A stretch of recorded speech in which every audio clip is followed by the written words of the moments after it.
un Dieu puissant, le Seigneur.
Merci. Amen. Nous allons passer à la parole maintenant. Gloire à Jésus. Quel Dieu puissant nous servons. Amen. Amen.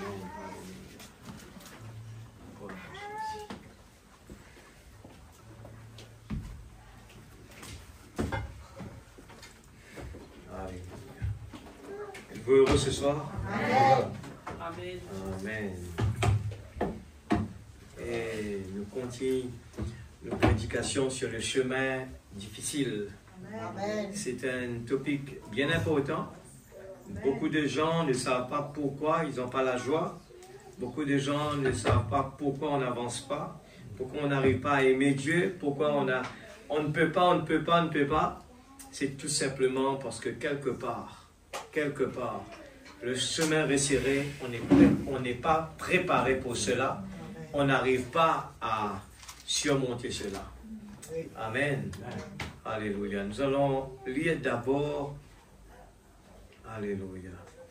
Je vous dis, soyez patients avec moi ce soir. J'ai eu tellement de choses devant moi que je ne sais pas où commencer ou finir. J'ai dit, Seigneur, que ta volonté soit faite. Amen. Amen. Alléluia. Matthieu 6, verset 19. Soyez patients ce soir. Matthieu 6. Et je vous demande, quand quelqu'un a pris son temps pour préparer une nourriture, il faut l'apprécier. C'est beaucoup d'efforts. Amen. Un serviteur de Dieu, son travail, c'est... Il ne veut pas faire déranger les gens, venir là, s'asseoir et puis retourner à la maison sans avoir quelque chose. Et on supplie, Seigneur, s'il te plaît, donne quelque chose, Seigneur. Amen. Matthieu 6, 19. Vous voulez être heureux dans la vie, l'Église? Amen. Tout est là. Amen. Dieu se cache, se révèle dans la simplicité. Amen. Matthieu 6, verset 19.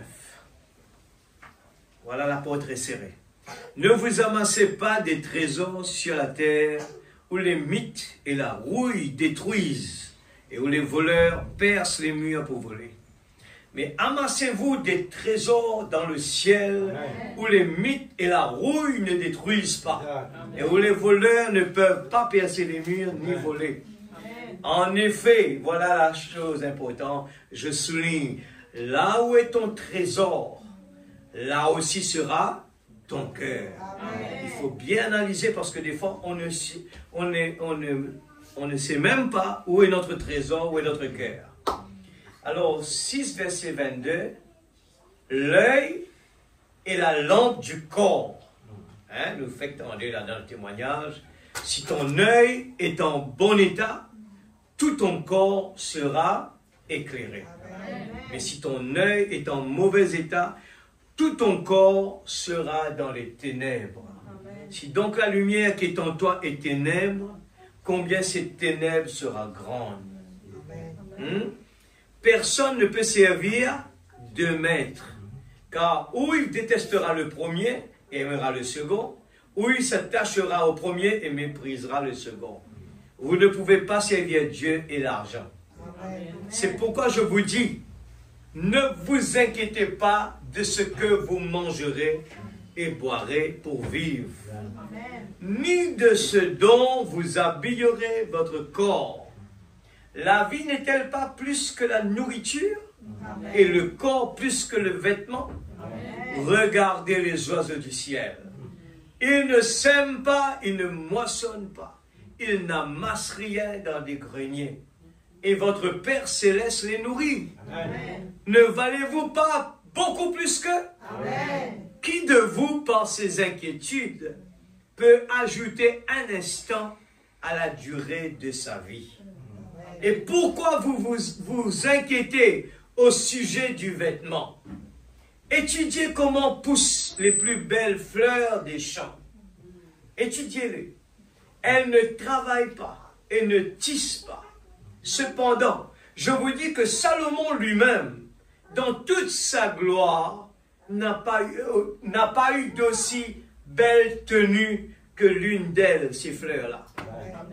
Si Dieu habille ainsi l'herbe des champs, qui existe aujourd'hui, et qui demain sera jeté au feu, et puis là, autant valeur, nous, ne le fera-t-il pas bien plus volontiers pour vous, gens de peu de foi?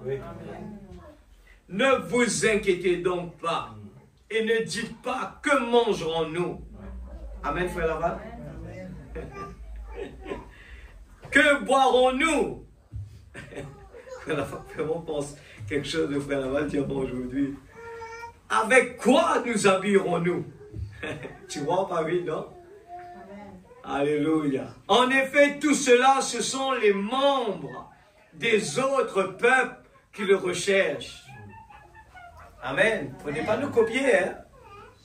Oh, votre Père Céleste sait que vous en avez besoin. Dieu sait qu'est-ce qu'on a besoin. Dieu sait qu'est-ce que nos enfants ont besoin. Recherchez d'abord le royaume et la justice de Dieu.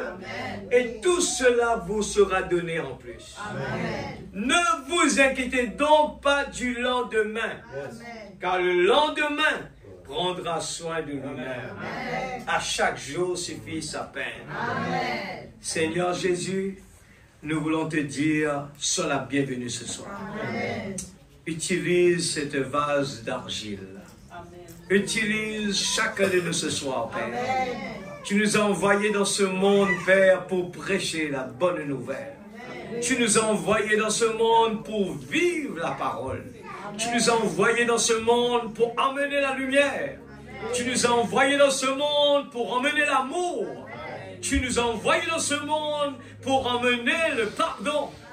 Tu nous as envoyés dans ce monde pour emmener la paix, la joie, le bonheur. C'est nous que tu as choisi, Seigneur. Tu nous as choisi le temple du Saint-Esprit. Le temple du Saint-Esprit. Ne valez-vous mieux que, alléluia, Seigneur, ce soir, Père, tu dis à nous, gens de peu de foi, nous voulons te dire, pardonne-nous ce soir. Nous sous-estimons qui nous sommes. Nous sous-estimons, Seigneur, tu nous as choisis. C'est la grâce. Comment puis-je rester tranquille dans ta présence? Seigneur, bénis tes enfants ce soir. Le puzzle est devant nous, Seigneur. Oh Dieu, il suffit de croire. Il suffit de le prendre, tout simplement. Il suffit de mettre le montant sur le chèque. Il suffit de croire. Seigneur Dieu Tout-Puissant, nous voulons déposer nos inquiétudes ce soir à tes pieds. Nous voulons vraiment être plus que ces fleurs des champs. Fleurir dans ce monde, fleurir. Fleurir dans ce monde. Avec un visage rayonnant. Oh Dieu, nous voulons, Seigneur, toujours dans ta présence te louer et t'adorer. Nous ne voulons pas attendre à ce qu'il y a beaucoup de monde, où il y a quelqu'un de spécial, mais nous voulons tout le temps soutenir ta parole, tout le temps à te donner la gloire, à te donner, Seigneur, tout ce que tu mérites, dans le nom de Jésus. Bénis ta parole, Père, au nom du Seigneur Jésus. Amen. Amen. Que Dieu bénisse sa parole. Le cas avec nous assise. J'ai pas, alors, dans Luc aussi, nous prenons aussi Luc 12, verset 13. L'Église, je vous dis sincèrement, vous savez, des fois, on est là, quelqu'un est en train de lire, eh bien, il veut pleurer, il est joyeux, et il veut vraiment s'exprimer, mais les autres n'arrivent pas à comprendre qu'est-ce qui se passe. Alors, on dit, pourquoi il pleure? C'est la joie. On veut exprimer la joie qu'il vient de dire. Et quand le pasteur m'appelle là dehors pour me dire, j'ai un témoignage, mais le visage était rayonnant parce que il a fait son expérience, il est convaincu. Mais des fois, nous, on n'arrive pas à capter. On se dit peut-être que, eh bien, c'est vraiment extraordinaire, mais on n'arrive pas à capter. Ce soir, je parle sur le chemin resserré, le chemin difficile. Eh bien, vous savez, on est motivé dans ce monde, nous avons des challenges, nous avons des motivations. Laissez-moi vous dire, ici, dans la présence de Dieu, c'est plus que des challenges. C'est un chemin resserré. Mais bien souvent, on n'arrive pas à capter. On n'arrive pas vraiment à entrer dans les créneaux qu'il faut. Et on est là dans la présence de Dieu. C'est le plus gros challenge, parce que dans le monde, un challenge que nous aurons à faire pour le travail, c'est peut-être que la banque ne nous donne pas de l'argent, ou bien, eh bien, on n'a pas de travailleurs. Mais dans la présence de Dieu, nous avons un combat invisible. Il y a un esprit mauvais qui va essayer de vous décourager. Un esprit mauvais qui va essayer de déranger la réunion. Un esprit mauvais qui va essayer de nous empêcher d'être bénis. Et il faut faire ce challenge, il faut surmonter cela. Ça ne va pas être facile, il faut surmonter cela. Il y a des choses qui nous agacent, il y a des choses qui nous empêchent, et c'est la colère qui vient. On est là, mais des fois on n'est pas préparé, on n'est pas préparé, c'est pour ça qu'on a des problèmes. Il faut des fois prendre des décisions avant de venir là. Seigneur, je vais consacrer une journée à aller prier parce qu'il y a quelque chose qui ne marche pas dans ma maison. Il y a quelque chose qui ne marche pas dans ma famille. Je ne suis pas d'accord avec ça. Pourquoi est-ce que dans la présence de Dieu, ça ne marche pas? Je ne peux pas écouter la parole, je suis dérangé. Il faut vraiment prendre du temps, aller vraiment une journée, prier l'église. Ce sont des combats. C'est dans l'invisible ça. Ce n'est pas notre frère, notre soeur qui est fautif. C'est des démons. Laissez-moi vous dire, ce sont des démons. Mais il faut aller le consacrer. Allez dans notre chambre, mettez vos travail dehors. Laissez tout dehors, laissez tout là-bas. Et priez et dire, Seigneur, aide-moi. Je veux vraiment sortir de là. C'est un combat de tout le monde. C'est une équipe, on est une équipe. Amen. Je prends Luc verset 12, 13. Si je dois vraiment m'exprimer ce soir jusqu'à demain matin, j'ai beaucoup de choses parce qu'on est en train de parler d'une chose qui empêche beaucoup de croyants à être bénis. Laissez-moi vous dire, nous aurons 6 jours de convention. Vous allez peut-être entendre des choses que vous n'avez jamais entendues. Mais vous aurez toujours les mêmes défis à relever. Vous comprenez ce que je veux dire? Vous aurez des défis à relever. Alors, on ne veut pas travailler juste pour aujourd'hui. On est content, on vient à l'église. L'église était tout feu, tout flamme. Et puis vous retournez à la maison, vous recommencez avec les mêmes problèmes. C'est pas ça que Dieu nous a promis. Dieu ne nous a pas promis des moments extraordinaires, faire les oreilles contents. On a entendu des choses qu'on n'a jamais entendues. Après, on retourne dans les mêmes routines. On fait face à nos problèmes. Eh bien, on est colérique, on a des caractères, et les choses ne marchent pas. On n'est pas joyeux, on n'est pas heureux, les choses ne marchent pas. Eh bien, à quoi ça sert? Alors, il faut étudier les petites choses. Je vous dis sincèrement, et tous ces problèmes-là se trouvent dans ces petites prédications qu'on dit petits là. Ces petites prédications que Dieu veut nous dire tous les jours. Regardez bien ces petites... C'est ça le travail du pasteur, le travail du... L'évangéliste, il voyage, il est là pour encourager les gens. Allez-y, et les gens sont contents. Amen, Dieu est grand, Dieu est puissant. Mais le travail pastoral, il est le berger. Il est là à côté. Il doit prendre soin, il doit prier, il doit tous les jours encourager, il doit dire, allez mon frère, il faut continuer le chemin, tu dois marcher encore. Ça, c'est le travail de tous les jours. Et c'est souvent le chemin difficile. Et nous n'aimons pas cela. Nous n'aimons pas le chemin difficile. La chair, il aime le chemin facile. Il aime quand on vient dans la présence de Dieu, tout le monde est en train de chanter, tout le monde est en train de louer. Et là, c'est facile. Alléluia, praise God. On a passé un moment extraordinaire. Ça, c'est... Des fois, on ne réalise pas. C'est parce qu'on est dans un couloir où il y a un élan. Mais la relation, c'est individuel. Et nous savons bien que Dieu nous a appelés individuellement. Nous a donné le Saint-Esprit individuellement. Et le Saint-Esprit, eh bien, il est là pour nous faire surmonter, eh bien, les circonstances de tous les jours. Le Saint-Esprit, dans notre vie, va nous aider à surmonter. Alléluia. Ça prend du temps, ça, hein? Ça prend du temps dans la vie. On grandit au fur et l'âge arrive. Quand on est jeune, on n'arrive pas vraiment à assimiler tout cela. On perd de la patience.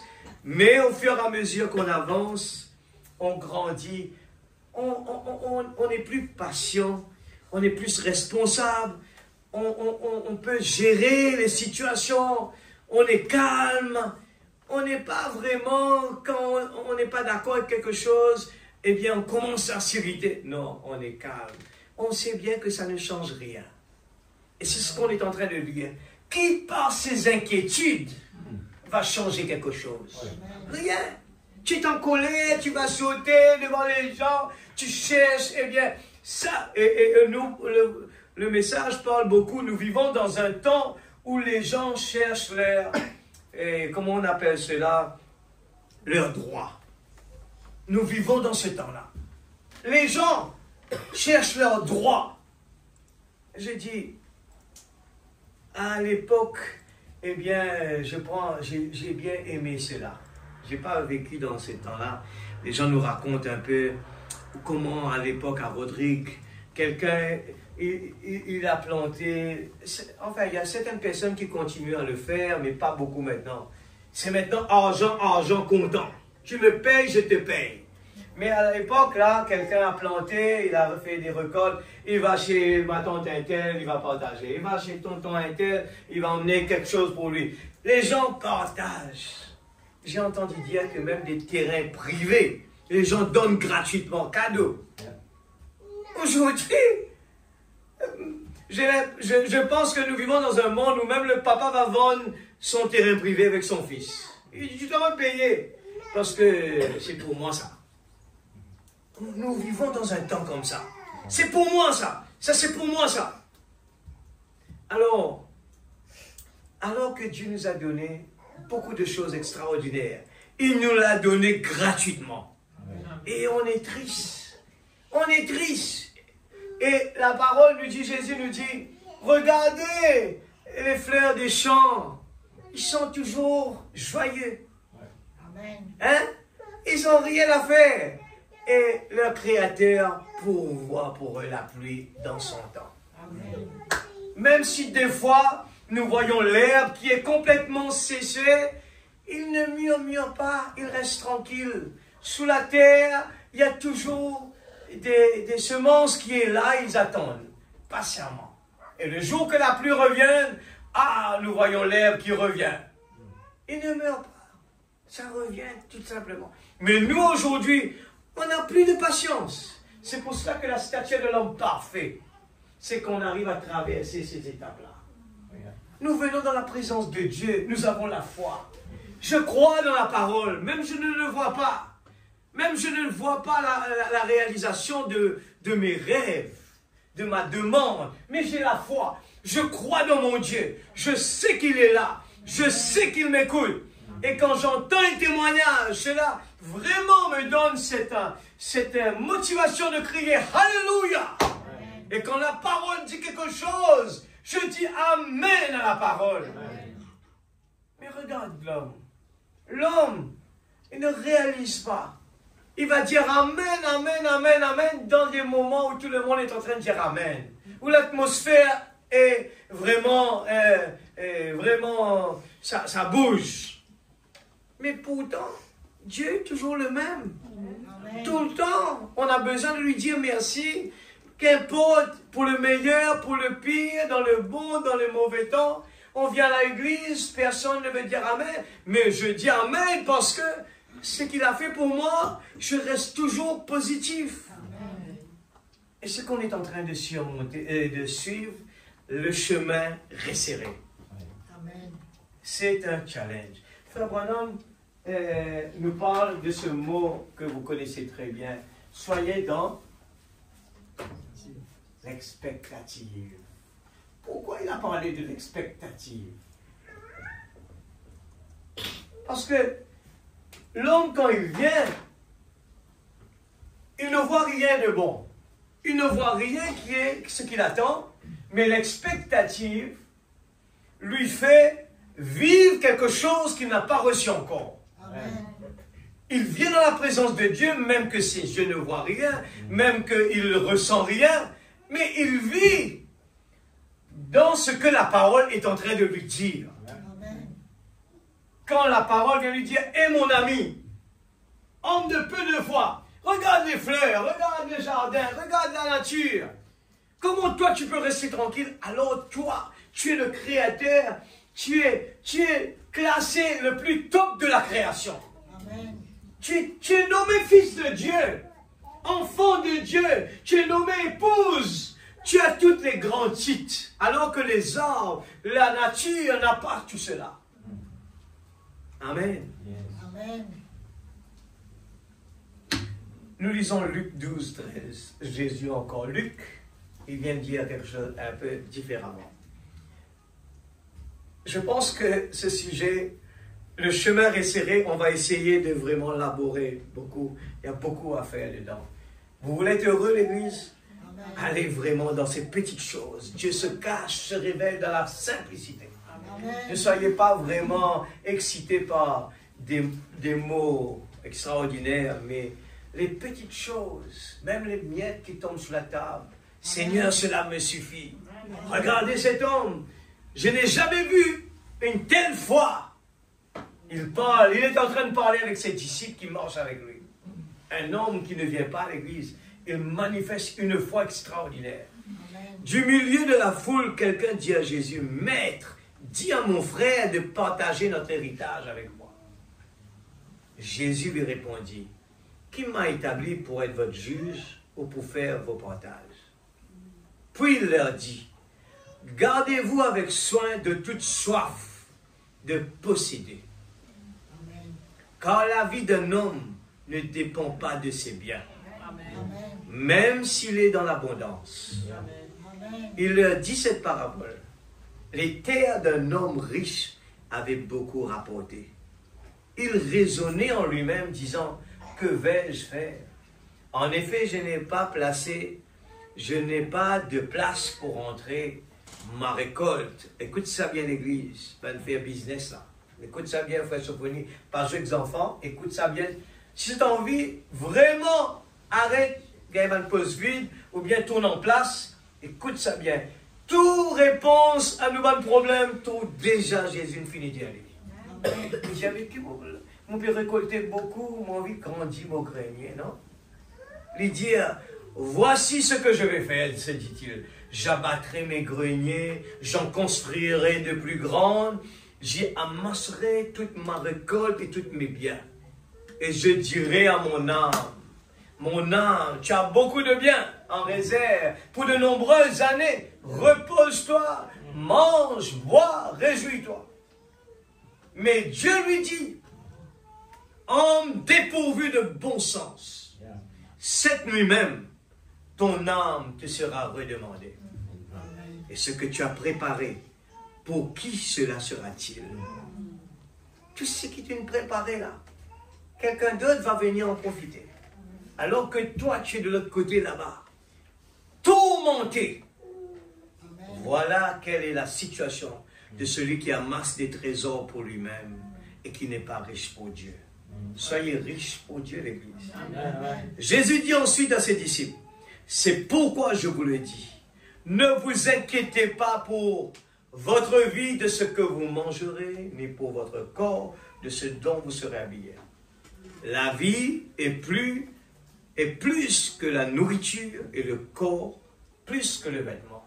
Amen. Observez les corbeaux, ils ne sèment pas et ne moissonnent pas. Ils n'ont ni cave ni grenier, et Dieu les nourrit. Amen. Vous valez beaucoup plus que les oiseaux. Amen. Qui de vous peut, par ses inquiétudes, ajouter un instant à la durée de sa vie? Si donc vous ne pouvez rien faire, même pour si peu, pourquoi vous vous inquiétez du reste? Observez comment poussent les plus belles fleurs.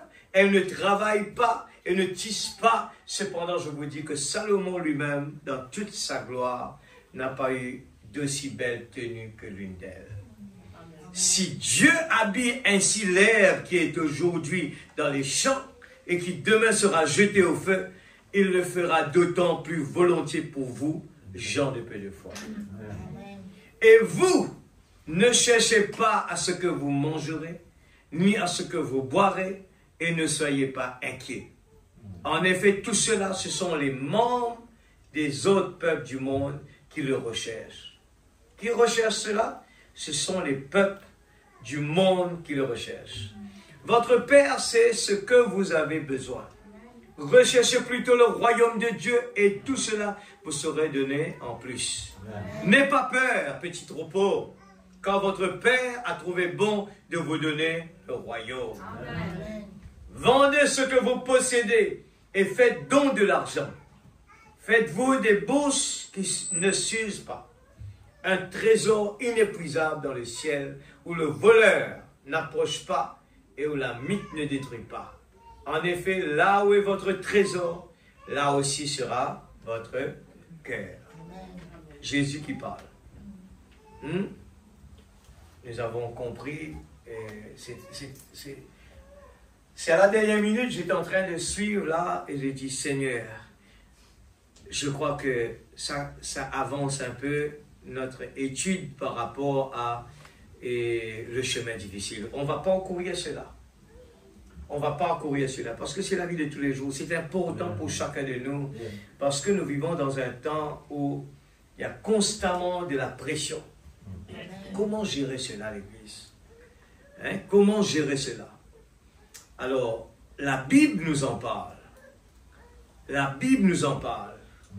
Et nous avons des barrières. C'est pour ça que le prophète nous a dit il faut s'attendre à des choses extraordinaires. Il faut s'attendre à des choses. C'est ça qui va motiver. J'étais en train de réfléchir dessus.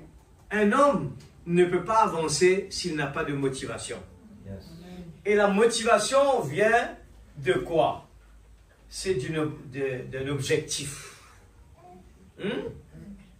L'objectif, c'est je vais construire ma maison.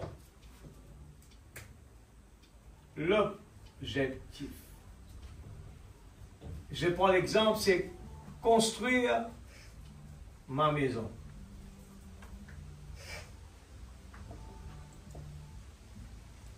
Amen.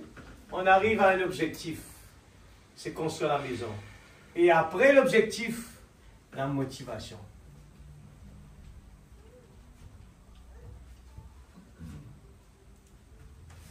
Alors je mets plutôt ici motivation avant motivation. En regardant dans le futur, je prends comme ça, j'espère que mon explication est assez claire. Je regarde dans le futur. Et dans le présent, c'est la motivation. La motivation. Je regarde à l'objectif, c'est construire ma maison. Je me motive par rapport à cela. Amen. Un croyant vient à l'église. Il y a les promesses de Dieu. Les promesses et les promesses de Dieu. Mais s'il s'attend à ce que la promesse vienne là, ça ne va pas marcher. Alors il doit d'abord se motiver. Je me motive par rapport à la promesse de Dieu. J'écoute la parole, je le mets en pratique. Et c'est ça la motivation. Mes yeux s'ouvrent et je regarde plus loin. Amen. La maison, pareil. Si la maison, on ne commence pas, on n'a pas vraiment un objectif. L'objectif doit être déjà là avant. Objectif, je dois construire ma maison. Et quand je mets cela comme un objectif, je ne peux pas me dire, j'attends que tout l'argent arrive pour construire ma maison. Non. Je me suis dit, je vais commencer la chose. Je vais commencer à faire quelque chose que je peux. Et au fur et à mesure, je commence à faire la fouille. Je commence à acheter des briques. Je commence à acheter les ciments. Pourtant, je n'ai pas tout l'argent pour faire tout cela. Mais je dois commencer. Je commence, c'est ça ma motivation. Et de temps en temps, pendant la nuit, je suis sur le lit, je rêve. Et c'est ça qui crée, eh bien, la motivation. Ouais, je rêve quand je vais mettre 2 chambres ici, une salle de bain là. Ah, j'aime bien cette porte là, c'est le nouveau modèle. Eh bien, je commence à créer cette motivation en moi. Je réalise finalement que si on n'a rien à faire, on n'a pas d'objectif, on n'aura pas de motivation. S'il n'y a pas d'objectif, il n'y aura pas de motivation. J'ai terminé avec ce que je dois faire, je réalise que je peux devenir paresseux. Parce que j'ai rien comme objectif. Alors c'est pour cela que c'est important d'avoir l'objectif. Et Frère Branham parle de l'expectative. Amen. Maintenant, on est en train de parler au niveau spirituel. Vous le faites l'exercice dans le monde sans même le réaliser des fois. On est motivé, on se lève. Les gens parlent, voilà. Après ça, comment on fait ça? Les gens sont motivés. Je vais avoir de l'argent pour faire ça. Je regarde, là, les gens sont prêts. Mais si on n'a pas vraiment cela au niveau spirituel, ça ne va pas marcher. Nous venons à l'église. Nous allons entendre le prophète le dire. Nous sommes dans des traditions sans le savoir, l'église. Quand quelqu'un n'a pas la force de prier, c'est des traditions. Quand quelqu'un n'a pas la force pour dire Amen, ce sont des traditions. Les traditions de venir à l'église. Écoute cela bien. Les traditions. Traditions. Des fois, on est dedans sans même le savoir. On ne peut pas. On ne peut pas. On n'a pas la force.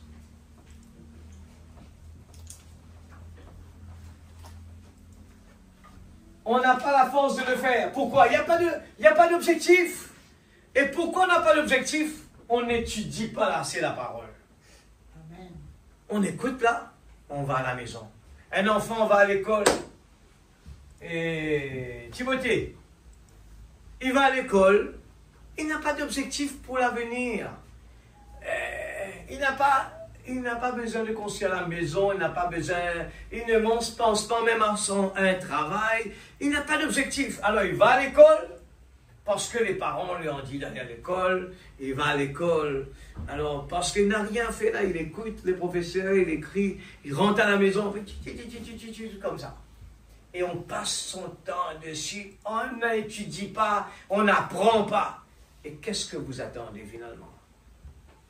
C'est ce qui se passe au niveau spirituel, l'Église. On va l'étudier au fur et à mesure. Alléluia. J'essaie de voir, on a parlé que des fois, Abraham, l'exemple d'Abraham, quand les gens ont repris Jésus, eh bien, ils n'ont pas reconnu que Jésus était ce qu'ils attendaient. Et là, ils arrivent et Jésus leur dit, mais si vous dites que votre père, vous êtes les enfants d'Abraham, si vous êtes les enfants d'Abraham, vous aurez compris que ce qui s'est manifesté dans le temps d'Abraham, votre père, vous allez comprendre que la même chose est en train de s'accomplir encore aujourd'hui. Amen. Suivez cela bien, c'est très profond. Le prophète est en train de parler, il prend l'exemple d'Abraham et de Jésus. Il ne parle pas de son temps, mais nous on comprend bien, qu'il veut faire comprendre aux gens qui sont là à critiquer que les choses se répètent. Dieu, dans la chair humaine, est en train de travailler dans les gens alentour de nous. Il est partout. Amen. Amen. Alors les gens, ils ont vu Jésus comme négatif. Il ne comprend pas, il dit, toi tu es en train de chasser des démons par Belzébul, ainsi de suite. Écoutez bien, je vais vous montrer que ça peut être à nous aussi la même chose, sans le savoir. Là-bas, ils sont en train de dire, nous sommes les enfants d'Abraham, mais Jésus est devant eux, manifestant ce qui s'est passé là-bas entre Elohim et Abraham. Ils ont vu les choses, et c'était seulement la femme au puits qui avait compris, juste en écoutant la voix de Jésus, il a compris, mais c'est lui le Messie. La même chose se passe. Aujourd'hui, nous entendons le message, et le message est en train de nous parler, et ce message, des fois, n'a pas de force pour nous. Ne nous donne pas vraiment l'énergie qu'il faut. On arrive là, rentrer dans des traditions. On est là, on est distrait, on n'est même pas connecté, on ne prend pas soin de Dieu. Seigneur, avant de rentrer dans la présence de Dieu, Seigneur, je suis venu ici, j'ai un objectif dans ma vie, je veux vraiment progresser spirituellement, Seigneur. Je veux vraiment me libérer. Je réalise que, Seigneur, j'ai pas assez de temps pour me consacrer. Quand je vois les problèmes m'agacent, je suis en colère parce qu'à cause de ça. Mais Seigneur Dieu, alors que, Seigneur, les fleurs des champs sont toujours souriants, heureux, et moi je suis triste. Et moi je suis sous la pression. J'ai peur, j'ai un problème. Et regarde, je suis sûr que vous avez vraiment étudié ce qu'on a parlé la semaine dernière. Eh bien, comment, eh bien, Dieu était là et les gens n'arrivent pas à croire. Amen. La porte large, c'est facile de ne pas croire. Ce n'est facile de dire qu'il n'est pas là. C'est facile. C'est facile de venir ici, de passer un temps. C'est facile. Mais de croire qu'il est là présent, c'est difficile. Lot, écoute ça bien, Lot ne pensait pas qu'il rétrogradait, frère Branham dit. Je retourne juste sur cette ligne. Lot ne pensait pas qu'il rétrograderait. Il avait pris une mauvaise décision de faire le mauvais choix. Et un homme de Dieu, il n'est pas pressé de prendre des décisions. Écoutez bien l'église. Je partage ça avec vous parce que ce message m'a corrigé moi-même. Alors, moi aussi j'apprends. Au fur et à mesure, j'ai fait beaucoup de gaffes derrière. Mais Dieu connaît mes pensées, mon cœur. Il sait que ce qui va se passer plus tard dans ma vie. Et au fur et à mesure, je commence à comprendre pourquoi Jésus, après, dit, Seigneur, que ta volonté soit faite. Amen. Parce que la volonté de Dieu est la chose qui, on n'a pas retourné en arrière pour dire, je crois que j'ai fait une bêtise. Que ce soit dans le mariage, dans le travail, on peut être aveugle à prendre des décisions, à perdre de l'argent dans des choses qu'on n'aurait pas dû faire. On a un Dieu, on a un Créateur. Mais on lui dit, reste là-bas, toi. Je peux faire ça seul. C'est comme un enfant qui grandit, il est encore jeune. Encore beaucoup d'énergie. Et là, il dit, non, papa, laisse-moi. Moi, je connais moi, je sais moi. Mais il ne veut pas dire, papa, quand tu as fait ça, toi, donne-moi un petit peu, qu'est-ce qui s'est passé quand toi, tu as fait ça? Et là, le papa lui dit, tu sais, j'avais fait ça avant, mais j'ai perdu un peu de temps. Et cette fois-ci, je te dis, il ne faut pas faire ça. Je prends mon exemple. J'ai construit une maison. Je l'ai construit rapidement après. Alors, on est parti vite. Mais Dieu avait un programme pour moi. Il voulait me donner un terrain qui était plus grand. Et moi, j'avais dit, non, je dois aller vite. Et arrivé là, je voulais aller vite. Au lieu de commencer avec petit, je dis non, je voudrais faire d'un seul coup, tout faire d'un seul coup. J'ai forcé les choses. Mais il a fallu arriver un moment, j'ai compris que j'ai dépassé mes capacités. Et j'ai dû reculer en arrière. Et c'était du temps perdu. Et si un enfant vient me demander la même chose, papa, je vais construire une maison de 400 mètres carrés. Mais la capacité que je peux construire aujourd'hui par rapport à ma paye, je peux faire 200 mètres carrés. Qu'est-ce que tu me conseilles? Aujourd'hui, je vais lui dire, faites seulement 200 mètres carrés. Mais donnez la possibilité d'extension. Mais ne fais pas 400 mètres carrés. Tu risques de tout perdre. Tu risques de retourner à zéro. C'est pour cela que ce sont des conseils que les gens aiment bien demander. Aujourd'hui, on dit à Seigneur, que ta volonté soit faite. Alors l'autre est parti. Il ne pensait pas qu'il rétrograderait. Il s'est mis à regarder en direction de Sodome. Et il dit, frère Branham, les choses étaient faciles. Amen. Les choses étaient faciles.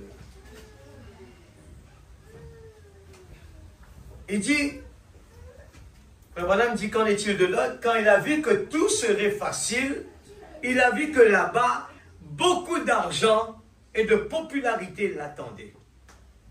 Et frère Branham dit cela. Regarde les traditions. Il dit cela. Lot pensait que je vais conserver ma religion. Je vais aller à Sodome, mais je reste avec Dieu, moi. Je ne vais pas abandonner ce que j'ai appris là-bas avec Abraham. Non, je vais aller là-bas pour travailler, pour avoir beaucoup d'argent, pour la popularité. Mais je conserve, le frère Branham dit, conservant sa religion. Regardez, en conservant sa religion. Il a pensé, j'ai foi en Dieu, je vais donc descendre jusque Sodome. Je ferai plus d'argent.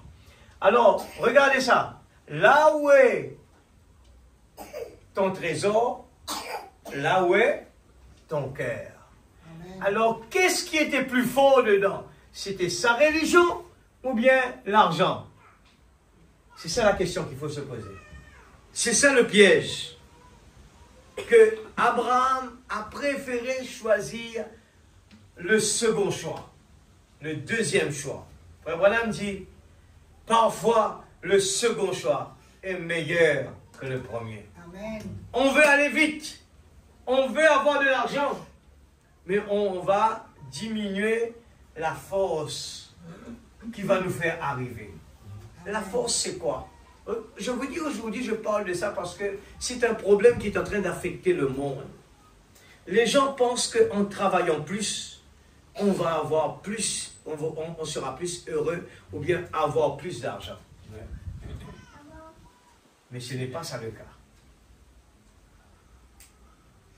Le choix qu'on va faire, Abraham avait choisi, moi je reste en dehors de tout ça. Il n'a pas vraiment de choix. Lui, tu vas le mettre là-bas, à gauche, à droite, pour lui, ça ne lui dit rien. Et il dit, Lot, fais ton choix. Ce qu'il me reste, moi, je vais prendre moi. Ça m'est égal. Et Lot a fait le choix le plus facile, le chemin facile. C'est avoir de l'argent vite. Et Abraham a choisi de rester là tranquillement. Et regardez ça bien aujourd'hui. Nous sommes dans une petite église. Pas beaucoup de gens. Peut-être pas motivants pour aller là-bas. Pas beaucoup de gens. Pas beaucoup de grandes choses. Pas beaucoup d'organisations. Pas beaucoup de choses qui vont épater. Mais n'oubliez pas, Dieu se cache, se révèle dans la simplicité. Dieu, il est partout. Dieu peut nous donner ce qu'on a besoin, la paix, la joie, le bonheur. Dieu nous l'a donné déjà. Le temps court. Et Frère Branham a parlé aussi de, s'il y a quelque chose qui me semble un peu haut, je vais simplement me procurer une échelle et je monte là-haut.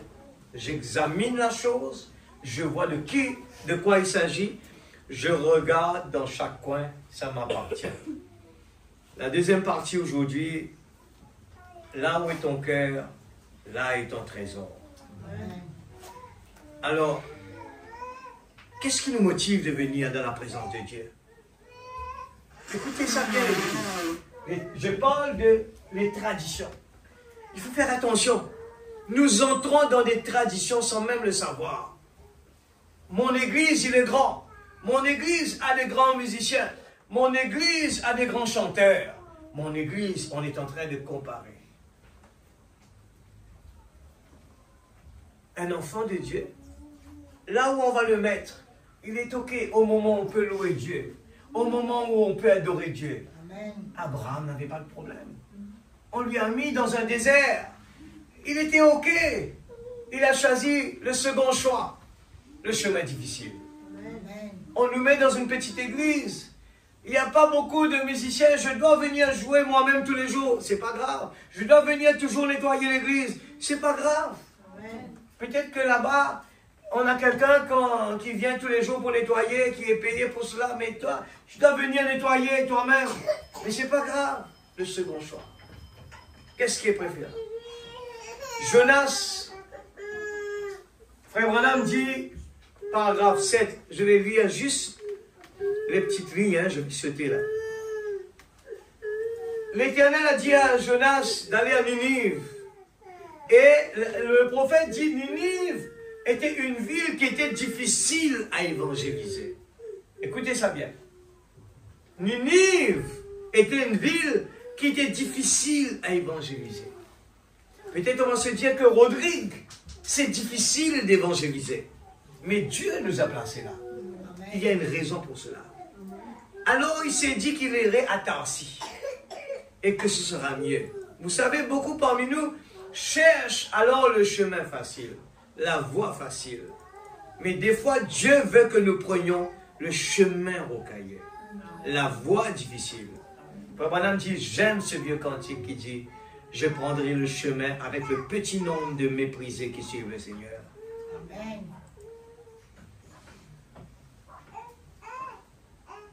Je descends un petit peu. Eh bien, messieurs, nous voudrions voir Jésus, paragraphe 47, il dit, il y avait Lot, le croyant tiède. De quel côté nous sommes ce soir? Et il y avait Abraham, le troisième groupe. Mais souvenez-vous, Abraham s'était séparé. L'Église, je dis, c'est tellement clair, mais des fois, beaucoup de fois, on lit, mais on ne comprend pas. Chaque phrase, chaque mot veut dire beaucoup pour nous aujourd'hui. Ça nous exhorte pour notre vie aujourd'hui. Abraham s'était séparé. L'Église signifie les appeler à sortir. Nous disons, nous allons à l'église. Mais vous savez c'est quoi l'église? Ce n'est pas une tradition, mais c'est sortir de ce monde. Amen. Ne courez pas là-bas, mais c'est ici notre place. Il ne voulait plus du tout de Sodome. Il ne se préoccupait pas de ce qui se passait là-bas. Abraham, il avait choisi le chemin rugueux afin de vivre plus près de Dieu. Amen. Je me demande si vous, les hommes et les femmes de Tifton, vous êtes prêts à faire cela. Je me demande si vous, les hommes et les femmes de Rodrigue, vous êtes prêts à faire cela. Vous savez, on vous a appris que vous devez être un millionnaire et avoir un parc de Cadillac pour être spirituel.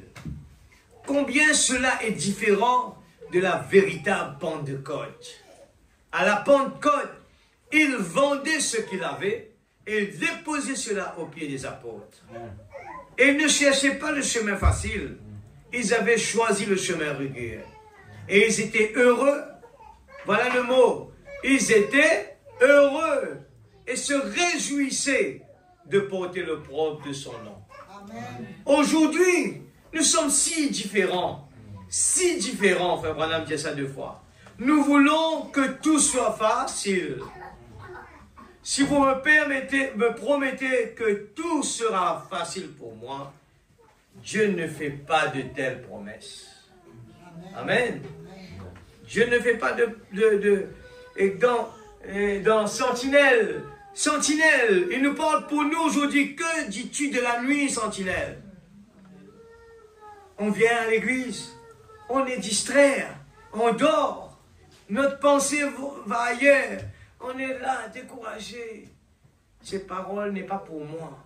Mais laissez-moi vous dire, ce soir, ce sont des paroles qui viennent de la bouche de Dieu. C'est pour moi aussi. Mais je me demande pourquoi aujourd'hui les gens ne croient pas. Frère Branham dit, mes frères, moi, me croire. C'est pour ça que je suis là. Mais si nous croyons que Dieu est vivant, que Dieu est grand, on sera dans l'expectative. Et quand la parole est dit que ce soir même, eh bien, il peut te donner ta guérison. Et on est motivé, on a un objectif. Je suis guéri. Je commence à danser, je suis guéri. Comme le pasteur, il était tout joyeux parce qu'il a eu des bonnes nouvelles. Il avait confessé. Il croyait dedans. Il croyait dedans. Et Dieu permet. Laissez-moi vous dire que Dieu n'est pas mort. Il est toujours vivant. Dieu guérit toujours. Il exerce toujours. C'est notre incrédulité qui met une barrière entre Dieu et nous. Des fois, Dieu est bloqué, il ne peut pas venir, il ne peut pas agir. L'atmosphère est lourde. Il y a trop de distractions. Il y a trop de lourdeur. On emmène trop de soucis, on le dépose par au pied de Jésus. Et le plus grand problème, on n'est pas préparé. On vient, on rentre comme c'est on rentre dans les boutiques. On n'a qu'à rentrer avec de l'argent dans la poche. Mais venir au pied de Jésus, ça demande une préparation. Et Le plus peu qu'on nous demande, il dit, mais au moins on a couru de gauche à droite pendant une journée, on a travaillé, mais au moins déposez nos fardeaux. Venez un petit peu plus tôt. Et là, on va venir. Ce n'est pas le moment d'aller parler, d'aller faire quoi que ce soit, mais c'est un moment de venir se recueillir. Amen. Seigneur, s'il te plaît, Père, aide-moi. Tu connais mon cœur. Je suis embarrassé par tel problème. Et je veux faire des efforts, Seigneur. Je veux faire des efforts. Croyez-vous cela? Certainement. Elles ont été prédestinées par Dieu. L'homme ne peut pas se... Écoutez ça. L'homme ne peut pas se façonner lui-même. Qui, par ses inquiétudes, peut ajouter une coudée à la durée de sa vie? C'est vrai que nous avons un gros problème dans le monde aujourd'hui. Nos enfants, pour avoir un travail, ça va devenir difficile, ainsi de suite. Mais nous sommes les enfants de Dieu. Amen. Et dans le contexte de Dieu, c'est qu'on remet tout entre ses mains et nous lui faisons confiance. Il dit, c'est vrai, ce n'est pas un chemin facile. Il dit, c'est un chemin difficile, avec des souffrances incompréhensibles, l'Église. Mes enfants me font la tête, mes enfants, mes travailleurs, mon patron, problème partout, l'Église. C'est pour ça que si on s'est préparé, on doit comprendre que ça va être comme ça.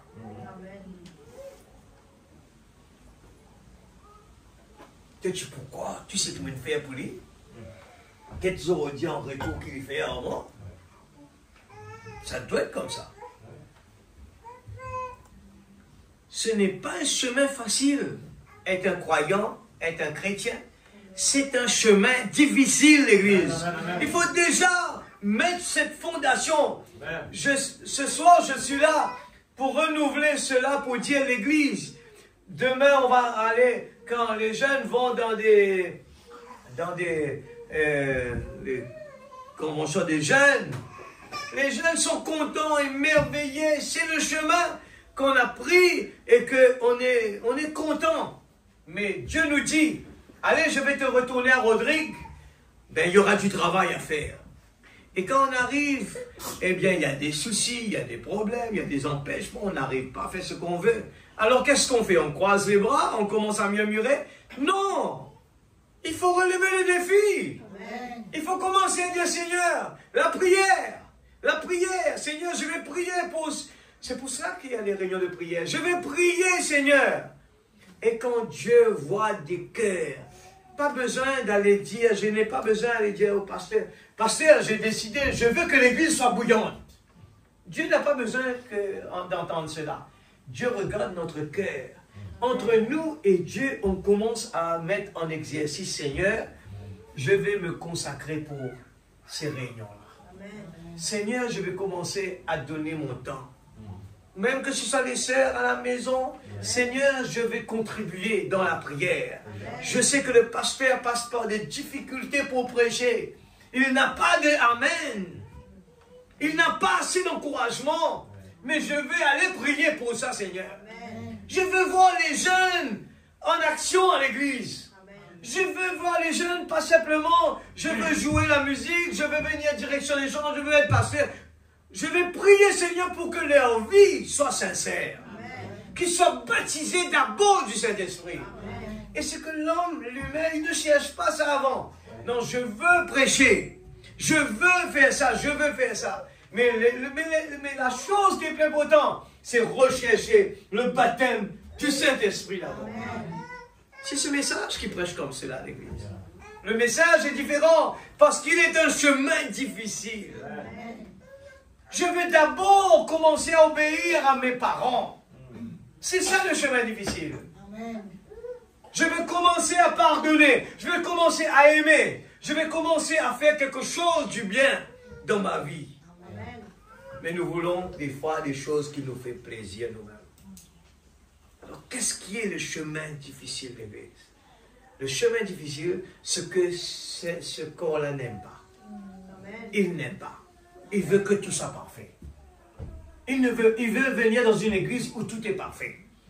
Il veut venir dans une église là où il n'aura pas d'efforts à faire. Il veut venir dans une église quand... S'il fait chaud, je ne pars pas dans cette église-là. Il fait trop chaud là-bas. S'il fait trop froid, je ne pars pas. Et vous voyez, aujourd'hui, j'entends dire qu'en Europe, les gens ne vont pas à l'église, il fait trop froid. Est-ce que c'est ça la vie d'un croyant?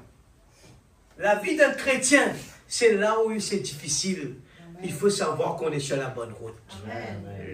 La bonne voie à l'église. Parce que Jésus m'avait déjà informé ça.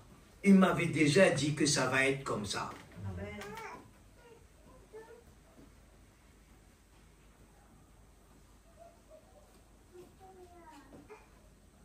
Alléluia. Je n'ai pas commencé. Je crois que le temps est déjà terminé. J'essaye de picorer un petit peu, mais tellement qu'il y a des choses extraordinaires. Soyez patient avec moi, je cherche un petit peu les points forts, comme ça j'arrive à avancer un peu.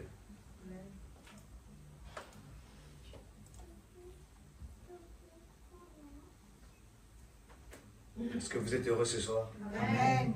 Je veux vraiment poser des fondations. S'il faut aller loin, je vais aller peut-être dans plusieurs réunions après la convention. Mais je veux vraiment poser un fondement sur ce qui est le chemin difficile. Amen. Il faut qu'on se prépare à l'église. Comme je vous dis, sinon après la convention, ça va retourner la tradition après. Il faut arrêter avec ça.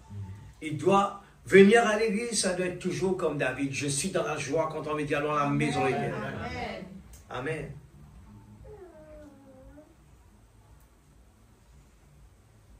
Frère Branham, dans le Dieu de cet âge mauvais, descend en bas complètement, 150. Il dit, comment pouvez-vous être d'une nature? Il dit, qui par ses inquiétudes peut ajouter une coudée à sa taille? Si vous êtes né pour mesurer 1,50 m, vous ne mesurerez pas 1,80 m. Oh oui, comme la machine à allonger de bout de clipboard. Et Frère Branham dit, si on est né 1,50 m, et l'homme lui dit, non, non, je vais mettre 1,80 m. Vous savez que les Chinois, ils font ça, la machine à allonger. Ils font des machines, ils vont tirer le pied. J'ai vu cela. Ils essayent de grandir, alors ils vont tirer sur leur pied. Les gens ne sont pas satisfaits. S'ils ont des cheveux noirs, ils veulent que ce soit jaune. Ils veulent se changer totalement. Les gens ne sont pas satisfaits de ce qu'ils sont. Aujourd'hui, j'ai une voiture, il est rouge, demain je veux quelque chose de jaune. Mais la voiture roule toujours. Non, il faut changer. Maintenant, je démarre la prédication que j'avais préparée et qui est la continuation du chemin difficile. Matthieu 10, verset 37. Et on va terminer le temps voulu si Dieu le permet. Matthieu 10, verset 37. Celui qui aime son père ou sa mère plus que moi n'est pas digne de moi. Amen. Et celui qui aime son fils ou sa fille plus que moi n'est pas digne de moi. Je continue là. Là où est ton cœur, là où est ton trésor. Amen. Celui qui ne prend pas sa croix, c'est quoi la croix? C'est le chemin difficile. Amen. Et ne me suit pas, n'est pas digne de moi. Amen. L'Église, vous avez vu, souvent entendu le pasteur parler de cette personne qui n'est pas à aucune église parce qu'il cherche une église parfaite. C'est un piège du malin. Parce que son but n'est pas bon. Il attend quelque chose qu'il ne va jamais voir. Amen. Alors que Dieu attend de lui de venir écouter la parole, de venir le louer, de venir l'adorer. Lui, il attend. Il aura des surprises. Amen. Celui qui conservera sa vie la perdra. Celui qui perdra sa vie à cause de moi la retrouvera. Amen. Si quelqu'un vous accueille, c'est moi qui l'accueille. Amen. Et celui qui m'accueille accueille celui qui m'a envoyé. Amen. Celui qui accueille un prophète en qualité de prophète recevra une récompense de prophète. Amen. Celui qui accueille un juste en qualité de juste recevra une récompense de juste. Amen. Et si quelqu'un donne à boire, ne serait-ce qu'un verre d'eau froide à l'un de ses petits, parce qu'il est mon disciple, je vous le dis en vérité, il ne perdra pas sa récompense. Amen. Matthieu 16, 24. Alors Jésus dit à ses disciples, si quelqu'un veut être mon disciple, qu'il renonce à lui-même, qu'il se charge de sa croix. Alors, montrez-moi dans la Bible où Jésus nous a fait comprendre que le chemin va être bénédiction, bénédiction, bénédiction. Il parle beaucoup de la croix. Amen. Si quelqu'un veut être mon disciple, il doit renoncer à lui-même. Pourquoi à lui-même? Parce que lui-même aime toujours ce qui est facile. Il doit se charger de sa croix. Nous avons tous une croix à emmener pour suivre Jésus. C'est pour ça que Pierre voulait faire la chose avant, prématuré. Et il avait dit, Jésus, là où tu vas partir, je vais être avec toi. Il n'était pas encore prêt. Il a fallu que Pierre rentre dans la chambre haute pour être rempli du Saint-Esprit. Autrement, vous avez vu la différence. C'est que quand il était dans le jardin de Gethsémane, quand il a vu le problème, ne comprenait pas que cela devait s'accomplir, il a agi selon la chair. Dieu a placé cela là pour nous montrer un homme qui n'était pas encore passé par la chambre haute remplie du Saint-Esprit. La réaction, c'était le moi allait réagir d'abord. Je le répète encore, frère Branham, parlait que ce corps physique a la semence du serpent dedans. Même qu'on est rempli du Saint-Esprit, on doit toujours combattre le serpent. Amen. Tant qu'on n'est pas débarrassé de ce corps, ce sera notre ennemi. C'est pour ça que le prophète dit, mon plus grand ennemi, c'est Branham lui-même. Il parlait de sa chair. Amen. Amen. Amen. Alors, il faut toujours comprendre qu'on a un combat. Nous pensons tout le temps que moi j'ai raison. Mais en étant que j'ai raison, je commence à agir en dehors de la volonté de Dieu. Amen. On doit se charger de sa croix. En effet, celui qui voudra sauver sa vie la perdra, et celui qui la perdra à cause de moi la retrouvera. Que servira-t-il à un homme de gagner le monde entier s'il perd son âme? Ou que pourra donner un homme en échange de son âme? Voilà la profondeur, qui appelle la profondeur, la prédication. Eh bien, quand vous allez entendre, Dieu ne peut pas donner quelque chose sans son aval. S'il nous parle des fois des choses qu'on n'arrive pas à comprendre, il faut juste le mettre là et dire, Seigneur, que ta volonté soit faite. Amen. Si tu nous as fait entendre quelque chose aujourd'hui, il y a une raison dedans. Il ne faut pas dire, mais non, on n'aurait pas dû. Non. Laissez les choses comme il est. Dieu, toute chose est sous le contrôle de Dieu. Amen, l'Église. Toute chose est sous le contrôle de Dieu. Aujourd'hui, on ne comprend pas, mais demain, on va le comprendre. C'est important pour chacun de nous de dire, eh bien, qu'il me soit fait selon ta volonté.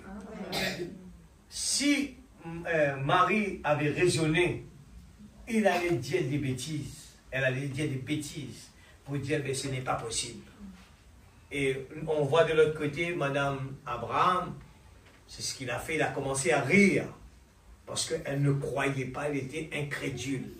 Mais Marie, elle a dit, qu'il me soit fait selon sa volonté. Alors, placer la volonté de Dieu d'abord va résoudre beaucoup de problèmes. Alors, j'ai des petites choses bien intéressantes qui viennent justement après, où le prophète aussi parle de... Et si on veut vraiment, eh bien, ne pas avoir des ennuis, être solide, eh bien, il faut que le signe soit présent dans notre vie. Amen. Et c'est ça qui fait toute la différence. Je peux avoir beaucoup d'argent, mais je n'ai pas la paix. Mais je peux avoir la bénédiction de Dieu tout en aidant présent dans ma vie la paix, la joie et le bonheur. Je peux profiter vraiment de la vie. Et là, il n'y en a pas d'excitation, il n'y a pas de colère. On est calme. Restez tranquille. Sachez que je suis Dieu. Amen. Amen. Amen. Alors, je termine par ici. Merci pour votre patience. Amen. Je crois que des fois, on répète les mêmes choses. Mais soyez patients. Dieu sait pourquoi. Eh bien, des fois, j'étais en train de dire à frère de moi, eh bien, il me dit, je commence par où? Je dis, laisse tout là même, je ne sais pas.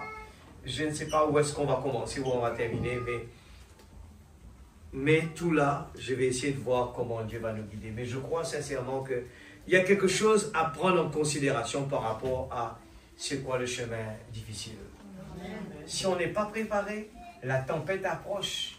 C'est maintenant qu'on va consolider la maison, ce sera trop tard. Quand la tempête est là, ce sera trop tard. Alors, pendant qu'il est temps, non Dieu si ce n'est pas vos cœurs. Gardez nos cœurs ouverts pour la parole de Dieu et gardez toujours une préparation avant de venir constamment dans la prière. Seigneur, aide-nous. Et je crois que tout va s'enclencher un après l'autre. Dieu envoie son serviteur. Il va nous donner de temps en temps des encouragements, aller de l'avant. Et je crois que quand on va reprendre l'exercice de la parole, nous allons vraiment avoir un objectif devant. Amen.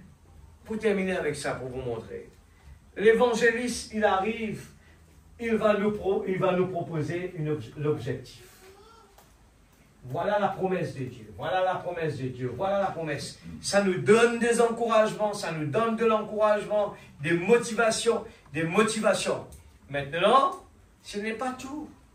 Et le pasteur, son travail, c'est le présent, la motivation. Il faut sortir de là. Il faut construire. Voilà, tu veux construire une maison. Voilà, il faut être patient. Il faut commencer à travailler.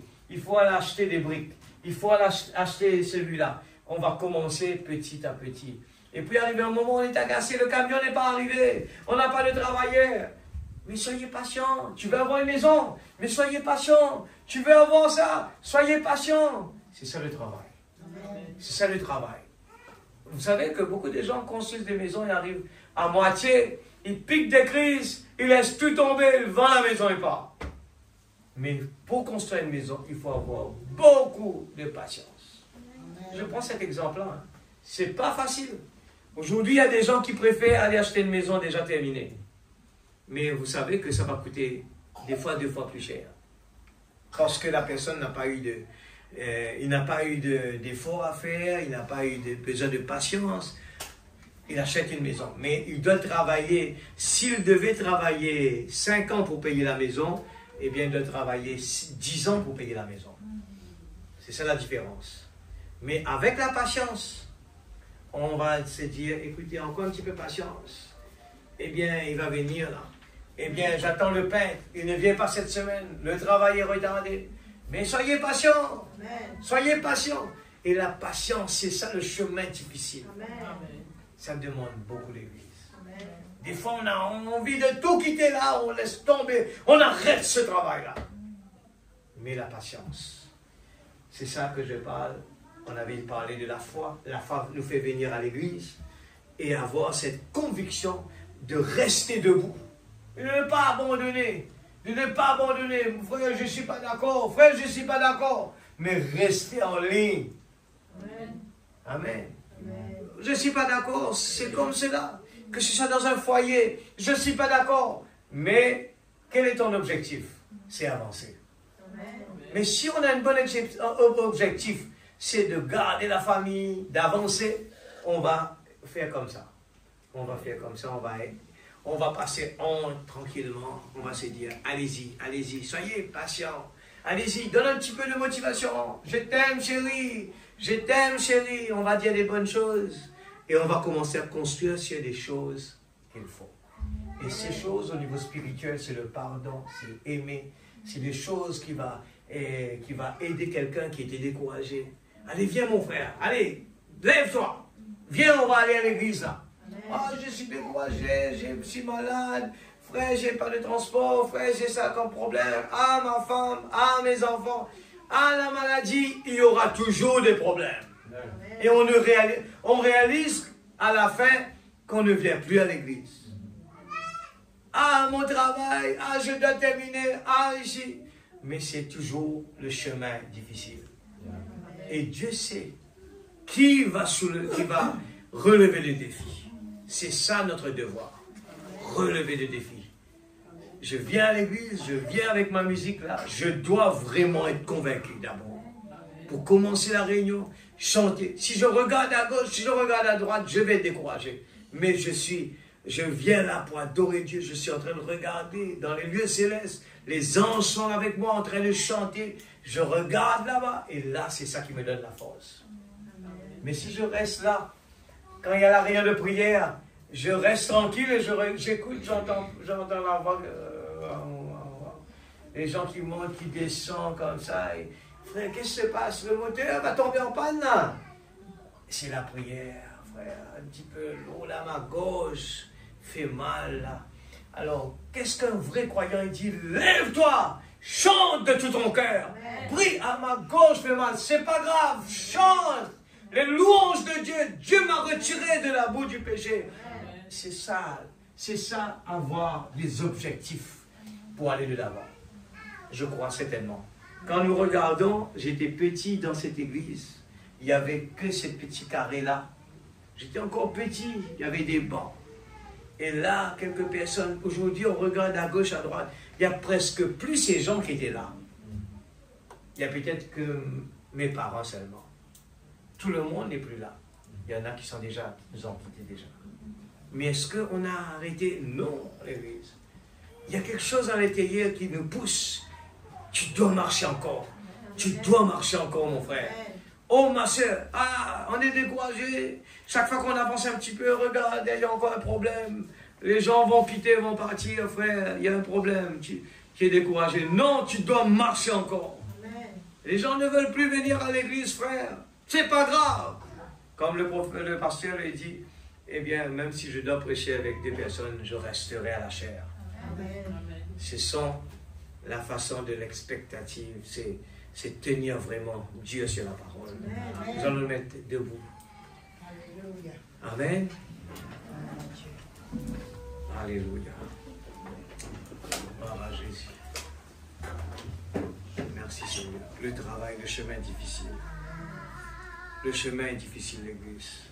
Mais regardez de l'autre côté sur le bois de la croix. C'était encore plus difficile, l'église. Quand Jésus était là, il montait sur le calvaire, il était frappé, il avait des coups de... Il était martelé sur son dos. Est-ce que c'est autant votre problème?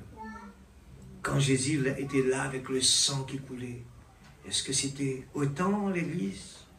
Est-ce qu'on pouvait comparer cela avec notre chemin difficile?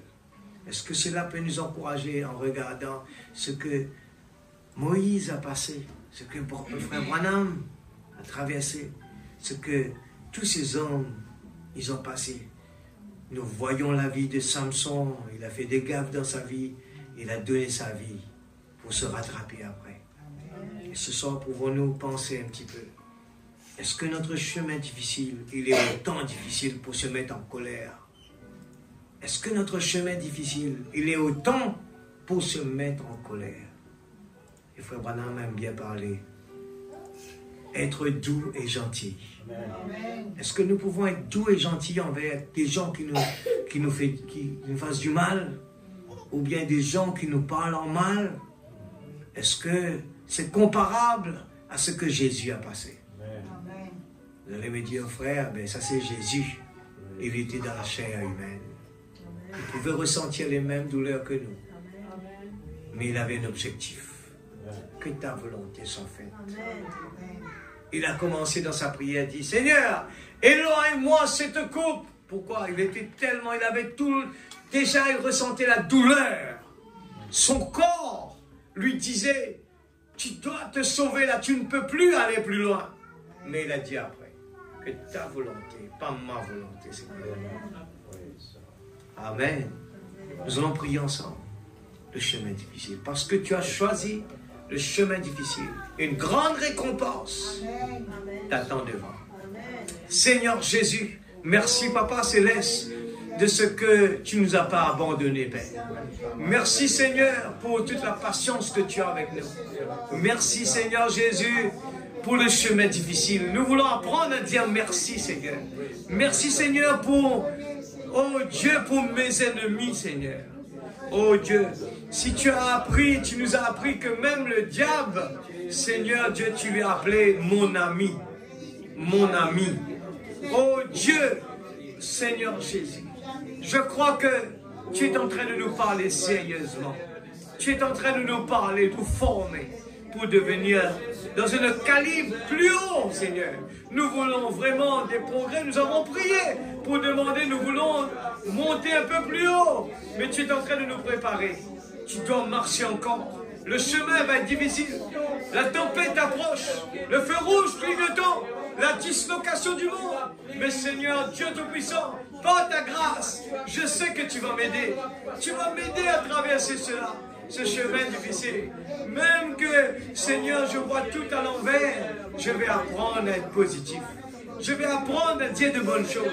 Je vais apprendre dans une mauvaise atmosphère où il y a des disputes. Je vais apprendre à venir amener, Seigneur Dieu, la lumière. Là où il y a les ténèbres, tu nous donnes l'occasion à travers les ténèbres pour emmener, Seigneur, la lumière. Oh Dieu Tout-Puissant, bénis tes enfants ce soir, Père. Oh Dieu, touche le cœur de chacun. Je sais que si tu as préparé cette nourriture pour chacun de nous, je te dis merci, Seigneur. Oh, nous voulons vraiment avancer, Seigneur. Nous voulons vraiment être obéissants à la parole. Ce n'est pas ma volonté, Père, mais ta volonté, Seigneur. Oh Dieu Tout-Puissant, pourquoi tu me donnes des prédications comme cela, répétition, mais Seigneur Dieu, que ta volonté soit faite. Je suis d'accord, Père. Je veux vraiment grandir. Je veux vraiment être comme Esther, qui obéissait à tout ce qu'on lui demandait de faire. Oh, le roi aime ça. Le roi n'aime pas ça. Elle était attentive. Elle était attentive. Nous voulons être attentifs, Seigneur. Nous voulons être obéissants. Nous ne voulons pas regarder cet homme qui nous prêche là. Je le connais, je suis habitué avec lui. Nous ne voulons pas regarder à cette chair. Nous voulons regarder à la parole. Aide-nous à ne pas être aveugles. Comme les scribes et les pharisiens. Ils étaient aveugles. Ils n'ont pas vu Jésus. Le Dieu qui a visité Abraham, leur père, était juste devant eux, dans la chair humaine, de nouveau.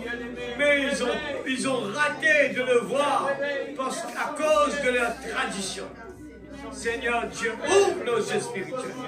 Ouvre nos yeux spirituels, Père. Oh Dieu, qu'il est bon pour des frères et des sœurs de demeurer ensemble. Seigneur Dieu Tout-Puissant, nous voulons voir l'atmosphère spirituelle. Nous voulons voir, Seigneur, l'amour qui exerce la puissance sur nous. Le pardon, l'amour, Seigneur Dieu, afin de nous délier. Seigneur, délier de toute la pression que le diable a essayé de faire sur ce corps, sur nous, Seigneur.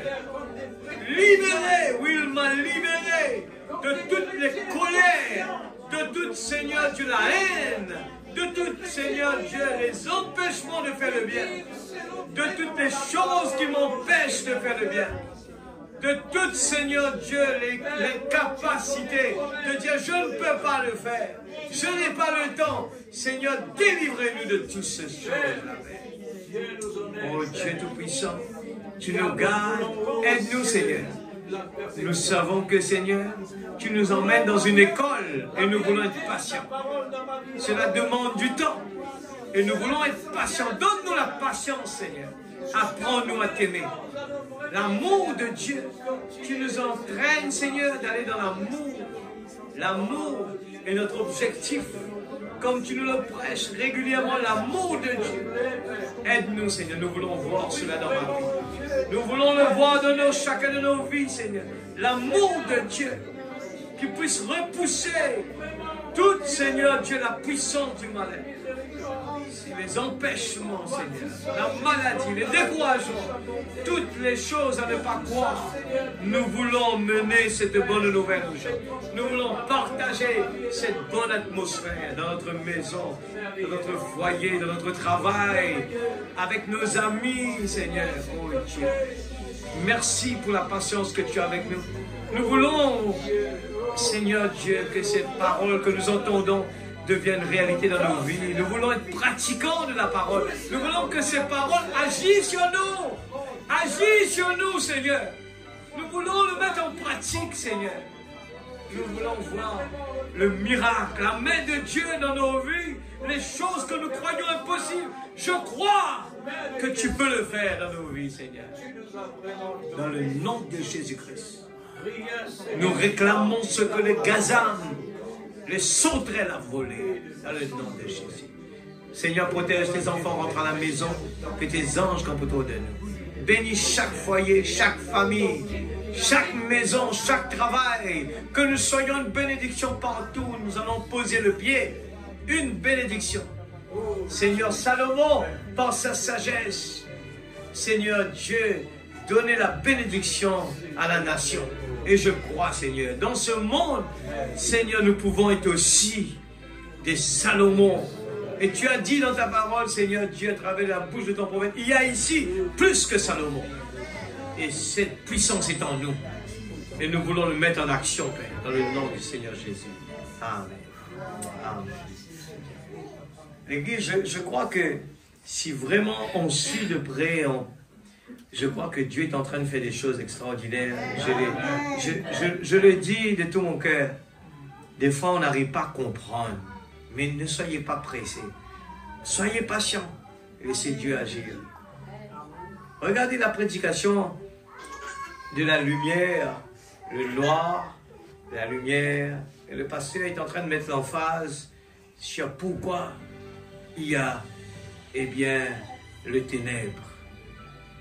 Il joue un grand jeu, c'est vrai, dedans. C'est ça qui nous donne comment savoir comment l'amour il est extraordinaire. Il faut qu'il y ait la haine.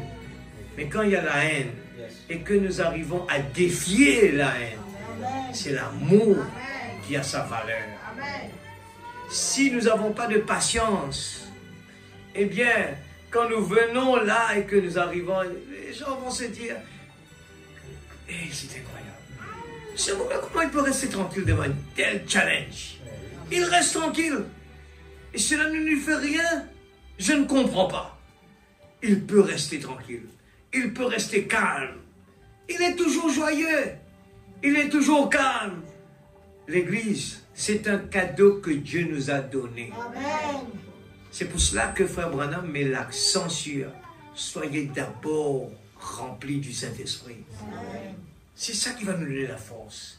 C'est ça qui va nous donner la possibilité, eh bien, de surmonter chaque circonstance. Amen. Pour que cette femme puisse dire dans son cœur, il dit, Frère Branham, eh bien, Dieu savait que la femme à Tiraït avait quelque chose dans son cœur. Il dit à son prophète, dites à cette dame de dire ce que tu veux là, maintenant même, je vais te le donner. Amen. Alléluia. C'était la chose juste. Amen. La femme à Tiraït, à aucun moment, n'avait rien à faire. C'était croire seulement. Amen. Elle n'avait rien à faire, l'Église. Oui. C'était croire. Amen. Dans son cœur, elle avait un désir. C'est tout. L'enfant ne savait même pas. L'enfant ne savait même pas, mais dans son cœur, elle a réclamé ses enfants. Amen. Et le moment voulu, Dieu savait la persévérance. Et cette femme avait simplement, elle a cru, elle avait la foi. Elle a cru tout simplement. Mes enfants seront avec moi. C'est tout, un point, c'est tout. Elle avait confiance dans son Dieu. Elle n'allait pas pour dire, toi garçon, tu es comme ceci, tu es comme cela. Non. Elle dit, je t'ai réclamé. Je t'ai réclamé. Dans le nom du Seigneur Jésus. Ce n'est pas l'enfant. Hein. L'enfant, il est tout simplement innocent. Il est encamparé par le diable. Mais la chose, c'était la prière. Et le moment voulu, il a dit, demande ce que tu veux. Et dès ce moment, le diable a dû lâcher prise. Laisse cet enfant rentrer. Et les enfants sont venus sans aucun problème l'église. Soyez confiants ce soir si vous voulez être bénis en venant à l'église. Priez pour ces réunions. Donnez du temps dans la prière et persévérez. Il y aura, je vous dis sincèrement, Dieu est en train de faire des choses extraordinaires. Il faut juste le croire et attendre. Croire et obéir. Amen. Que Dieu vous bénisse. Alléluia.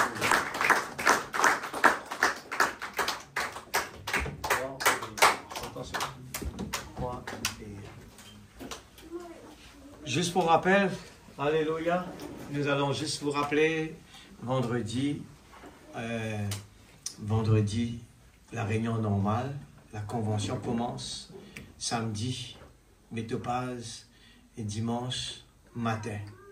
Alors, normal encore, simplement samedi matin, il y aura une réunion spéciale pour ceux qui veulent vraiment comprendre un peu plus avec VG, on aura une réunion. Alors, soyez présents, c'est important, un petit moment court que nous allons passer ensemble.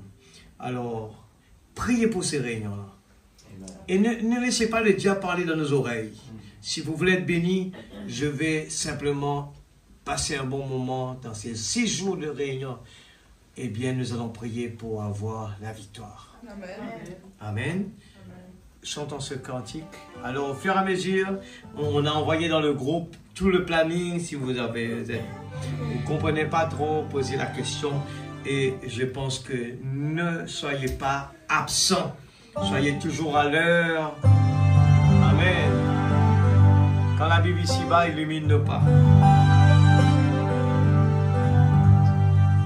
Amen. Et je vous dis, j'avais oublié de dire cela, la prédication que le pasteur avait prêchée, le négatif, il faut que ce soit là.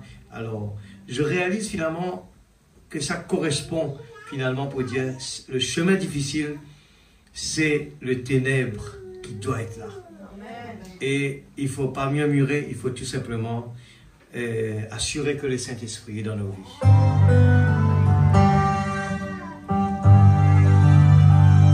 Quand la Bible ici-bas illumine nos pas, que sa gloire vienne nous remplir. Quand je veux ce qu'il veut, en son nom je le peux. Simplement il faut croire, obéir.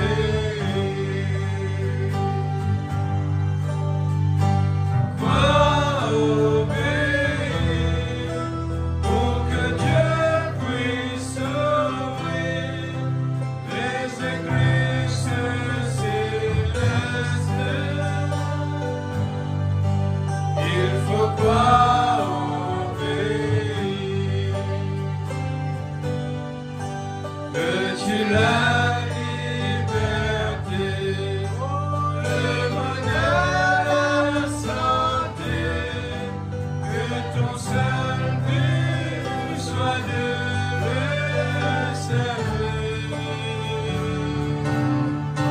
Car l'Esprit n'est donné avec la joie, la paix, qu'à celui qui de quoi obéir.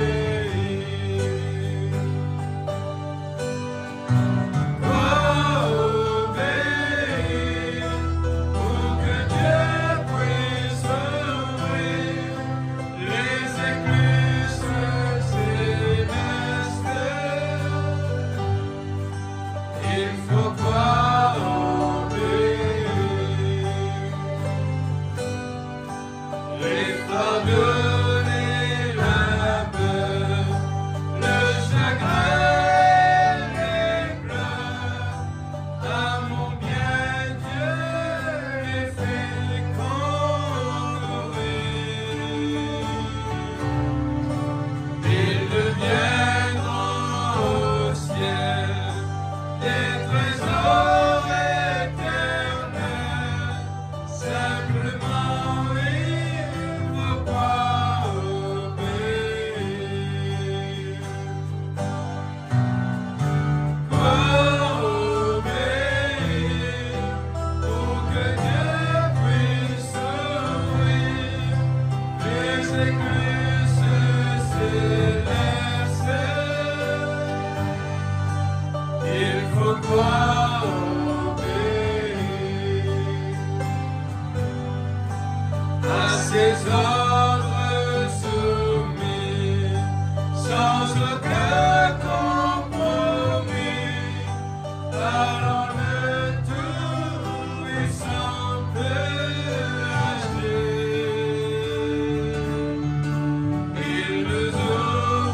Il faut croire.